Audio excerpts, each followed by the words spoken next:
പാസ്സായി കഴിഞ്ഞാൽ പിന്നെ രാജ്യത്തെ അതിർത്തി മണ്ഡലങ്ങളുടെ അതിർത്തി നിർണ്ണയം നടത്താൻ പിന്നീട് കേവല ഭൂരിപക്ഷം മാത്രം നൽകിയ സർക്കാർ പാർലമെന്റിനെയോ പ്രതിപക്ഷത്തെയോ വിശ്വാസം എടുക്കേണ്ട കാര്യമില്ല. ഏറ്റവും പ്രധാനപ്പെട്ട കാര്യം അതാണ് മനസ്സിലാക്കുന്നത്. പാർലമെന്റിനെയോ പ്രതിപക്ഷത്തെയോ വിശ്വാസത്തിലെടുക്കാതെ മണ്ഡല പുനർനിർണ്ണയം ഈ ഭരിക്കുന്ന ഗവൺമെന്റ് ഇഷ്ടം പോലെ നടത്താനുള്ള സ്വാതന്ത്ര്യം നൽകുന്ന ഒരു ബില്ലായിട്ടാണ് ഈ ബില്ല് മാറാൻ വേണ്ടി പോകുന്നത്. അതിന്റെ അർത്ഥം എന്താ? ആസാമിലും ജമ്മു കാശ്മീരിലും നമ്മൾ കണ്ടതാണ് മണ്ഡല പുനർനിർണ്ണയം എങ്ങനെ നടത്തിയിരുന്നത്.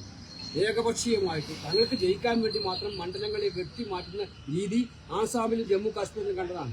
ഈ ആസാമിലും ജമ്മു കാശ്മീരിലും സംഭവിച്ചത് രാജ്യവ്യാപകമായി സംഭവിപ്പിച്ച് 2029 നമുക്ക് വരാൻ പോകുന്ന പരാജയത്തെ തടയാൻ പറ്റുമെന്നുള്ളതാണ് മോഡി ബില്ലിലൂടെ ശ്രമിക്കുന്നത്. വനിതാ സംവരണം എന്ന് പറയുന്നത് 2023 പാസ്സാക്കിയിട്ടുണ്ട്. ഞങ്ങൾ വീണ്ടും ആവർത്തിക്കുന്നു, 543 അംഗ പാർലമെന്റിൽ വനിതാ സംവരണം നടപ്പിലാക്കട്ടെ, 1/3 വനിതാ സംവരണം നടപ്പിലാക്കട്ടെ. ഞങ്ങളെല്ലാം പിന്തുണക്കാൻ തയ്യാറാണ്.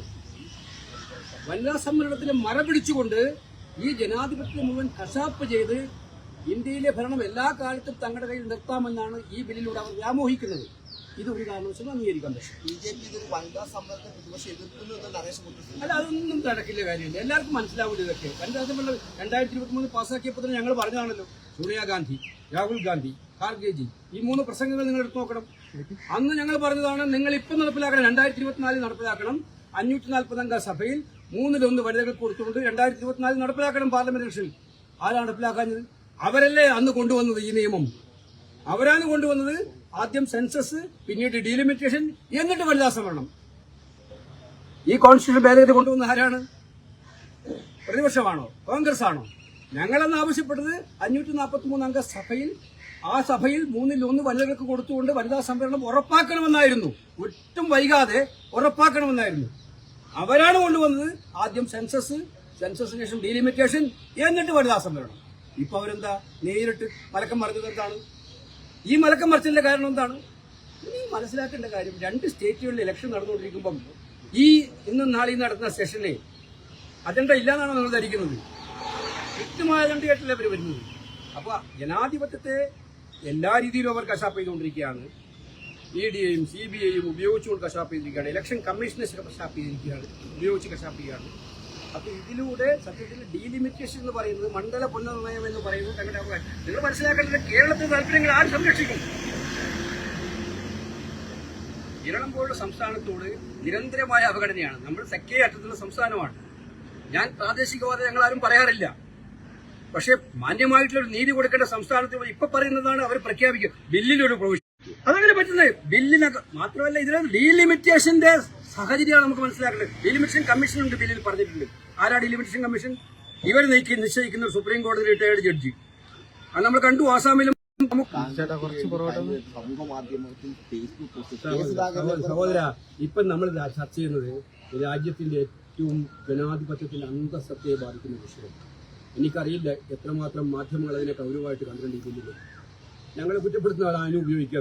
അങ്ങനെയാണല്ലോ ദേശീയ മാധ്യമങ്ങൾ ചെയ്യുന്നത്. അതും വനിതാ സമ്മേളനത്തിന് നമ്മൾ 2023 പാസ്സാക്കിയിട്ട് 3 വർഷക്കാലം അത് വെച്ചുകൊണ്ടിരുന്ന ഗവൺമെന്റിന് ഒരു കുഴപ്പമില്ല. 543 അംഗ സഭയിൽ 1/3 അപ്പോൾ തന്നെ ചെയ്യാത്ത ഗവൺമെന്റിന് ഒരു കുഴപ്പമില്ല. ഞങ്ങൾക്ക് ആ കുഴപ്പം. ഈ രാജ്യത്തെ ബാധിക്കുന്ന, ജനാധിപത്യത്തെ ബാധിക്കുന്ന ഏറ്റവും ഗുരുതരമായ പ്രശ്നം നിലനിൽക്കുമ്പോൾ അത്തരം ചർച്ചകളൊന്നും ഞാൻ താല്പര്യമില്ല. ഞാൻ ഈ മുൻപേ എന്റെ കാര്യം പറഞ്ഞു. സമൂഹ മാധ്യമങ്ങളോ അതുപോലെ ചർച്ചകളോ നെഗറ്റീവോ പോസിറ്റീവോ ചർച്ചകളോ ഒന്നും അല്ല ഇത്തിരി കാര്യം. കോൺഗ്രസ് 4-ാം തീയതി ഫലം വരട്ടെ, 4-ാം തീയതി ഫലം വരട്ടെ. എല്ലാവരോടും എനിക്ക് പറയാനുള്ളത് തന്നെയാണ്, ഫലം വരുന്നവരെ കാത്തിരിക്കുക. കോൺഗ്രസിന്റെ ലീഡർഷിപ്പ് ഉണ്ടാവും, അവിടുത്തെ സിസ്റ്റം ഉണ്ട്, അവിടുത്തെ നേതാക്കന്മാരുണ്ട്. എല്ലാവരും കൂടി ആലോചിച്ച് തീരുമാനിക്കും. നേതാക്കന്മാരെല്ലാം വളരെ ശാന്തരായിട്ടിരിക്കുകയാണ്. അതില്ലാത്ത ഞാൻ പറഞ്ഞ ആര് പറഞ്ഞാലും ഞാൻ പറയാം, എനിക്ക് അവരോടാണ് പറയാനുള്ളത്. ഈ കാര്യത്തിൽ പൊതുജന മധ്യത്തിൽ വലിച്ചിട്ട് ചർച്ച ചെയ്യേണ്ട കാര്യമല്ല ഇത്. ഞാൻ അതിൽ സ്ട്രോങ് ആയിട്ട് ബിലീവ് ചെയ്യുന്നതാണ്. ഞാനൊരു ആസ് എ പാർട്ടിമാൻ പറയാൻ ആഗ്രഹിക്കുന്നത് 4-ാം തീയതി റിസൾട്ട് വരെ ജനങ്ങൾ നമുക്ക് അനുകൂലമായി വിധി എഴുതിയിട്ടുള്ളതാണ് ഉറച്ച വിശ്വാസം.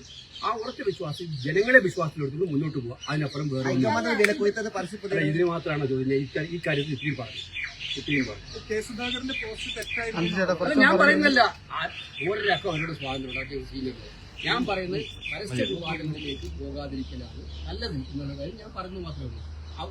ഇതിപ്പം കേസുകാരൻ മാത്രമല്ല, ആരായാലും ഞാൻ പറയുന്നത് അങ്ങനെയാണ്.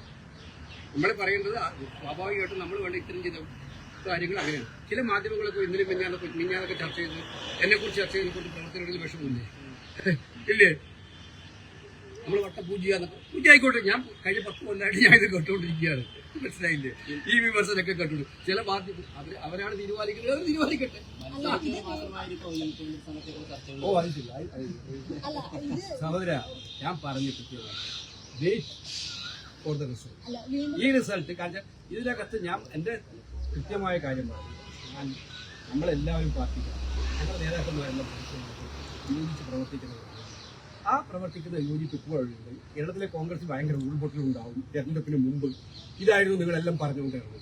സ്ഥാനാർത്ഥി നിർണ്ണയം വന്നാൽ ഭയങ്കര ഉരുൾപൊട്ടലുണ്ടായിരിക്കും, വലിയ കലാപമായിരിക്കും ഉണ്ടാകുന്നത്. കേരളത്തിൽ ഒന്നുണ്ടായില്ല. സ്മൂത്തായിട്ട് എല്ലാവരും യോജിച്ചു. അതുപോലെ സ്മൂത്തായിട്ട് കാര്യങ്ങൾ നടക്കും. പാർട്ടിക്ക് ഒരു ലീഡർഷിപ്പ് ഉണ്ട്, അതനുസരിച്ച് പാർട്ടിക്ക് വ്യവസ്ഥാപിതമായ മാർഗങ്ങളുണ്ട്, നേതാക്കന്മാരുമായിട്ടുള്ള ഡിസ്കഷൻ ഉണ്ട്. ഇതെല്ലാം കൂടിയിരുന്ന് ഒന്നിച്ചിരുന്ന് തീരുമാനമെടുക്കും. അതുകൊണ്ട് എനിക്ക് പറയാനുള്ളത് ഇത്തരം പൊതു ചർച്ചകൾ ഒഴിവാക്കണം എന്നാണ് എനിക്ക്. അത് ശരി. നിങ്ങൾക്ക് ഇതിന്റെ ചോദ്യം കെ സുധാകരനെ കുറിച്ച് അല്ലല്ലോ ഞാൻ പറഞ്ഞത്. കെ സുധാകരൻ ഇന്നലെ പൊതുവായിട്ടുള്ള കാര്യമാണ് പറഞ്ഞത്. നിങ്ങൾക്കപ്പോ ഈ ഡിലിമിറ്റേഷനെ കുറിച്ച് ഒരു താല്പര്യമില്ല. അതാണ് ഉദ്ദേശം, എനിക്ക് മനസ്സിലായി. ആ ചർച്ചകൾക്ക് ഒരു താല്പര്യമില്ല. ചർച്ച വീണ്ടും കോൺഗ്രസിനകത്തെ ഈ രാജ്യത്തെ ബാധിക്കുന്ന ഏറ്റവും ഗൗരവതരമായ പ്രശ്നം ചോദിക്കാൻ വന്നിട്ട് നിങ്ങൾ ചോദിക്കുന്ന ഇതാണ്. മനസ്സിലായില്ലേ? അപ്പൊ ഒരു സാഹചര്യത്തിന്റെ പ്രാധാന്യമില്ല. സാഹോദര്യത്തിന്റെ ഒരു പ്രാധാന്യമില്ല സഹോദര. സാഹോദര്യത്തിന്റെ ഒരു പ്രാധാന്യമില്ല. ഇന്ന് ഇന്ത്യ മുഴുവൻ ചർച്ച ചെയ്യുന്നത്, ലോകം മുഴുവൻ ചർച്ച ചെയ്യുന്നതാണ് പാർലമെന്റിൽ ഇത്ര തിടുക്കപ്പെട്ട ഒരു സമ്മേളനം വിളിച്ചു കിട്ടുക. 2 സ്റ്റേറ്റ് ഇലക്ഷൻ പോകുമ്പോൾ അവിടുത്തെ എംപിമാർക്ക് പോലും അവിടെ നിൽക്കാൻ പറ്റാത്ത ഇവിടെ വിളിച്ചുകൊണ്ടുവരും. ഇതിന് വലിയ കാര്യം നടക്കുമ്പോൾ നിങ്ങൾ കേരളത്തിലെ കോൺഗ്രസിലെ പ്രശ്നം എങ്ങനെ കുത്തിവെപ്പിക്കാൻ പറ്റും?